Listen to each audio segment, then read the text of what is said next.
Imagine you're sitting in a meeting room at work. The air feels heavy. Your teammate just blamed you for a mistake in front of everyone.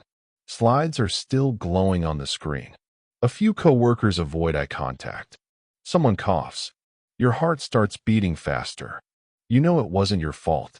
You have the proof. You could interrupt him right now. You could defend yourself. You could expose his mistake. Your mind is screaming, say something. Don't let this slide. But you also know how these meetings go. Once voices rise, no one really listens. So you sit there, quiet, and everyone is waiting. What would you do here? Would you fight back? Or would you stay silent and risk looking weak? Have you ever felt like that? Arav felt this more times than he could count. He wasn't shy. He just hated pointless arguments. In college, during group projects, one guy always talked louder. In family discussions, an uncle always had to be right. At work, one colleague loved turning small issues into public debates. And every time, Arav tried to win with words. He would explain. He would justify. He would defend every detail. But something strange kept happening. The more he talked, the less people listened. It wasn't about truth anymore. It became about ego. Who speaks louder? Who reacts faster? Who shows more emotion? And Arav always left those moments drained. One day, something different happened. During another team discussion, that same colleague tried to corner him again. Slight smile. Confident tone. I think this delay happened because Arav didn't follow up properly.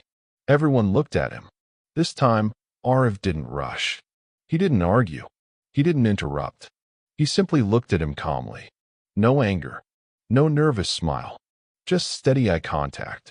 Then he opened his laptop, turned it toward the manager, and quietly showed the email thread with timestamps. No speech. No long explanation. Just evidence. Then he leaned back. Silence. The room changed. The colleague started explaining himself, talking faster, trying to recover. Suddenly, he sounded defensive. Arav noticed something powerful in that moment. When you stay calm, the other person feels the pressure. When you don't react emotionally, they lose control of the stage. Most arguments aren't about facts. They are about reactions. The person who reacts more loses power. He started experimenting with this outside work too.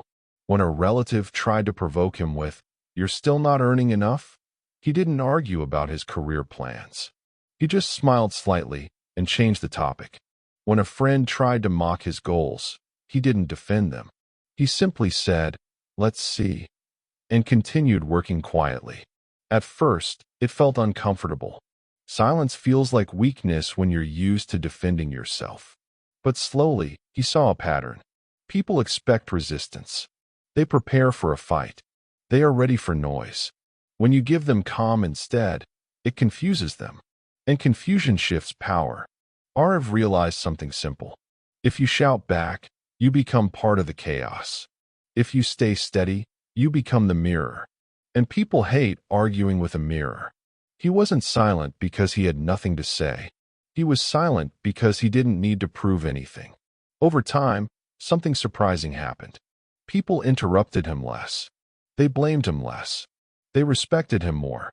Not because he became louder, but because he became unshakable. And that's when he understood.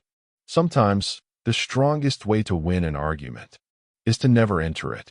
And this is the quiet psychology of how to win arguments without speaking.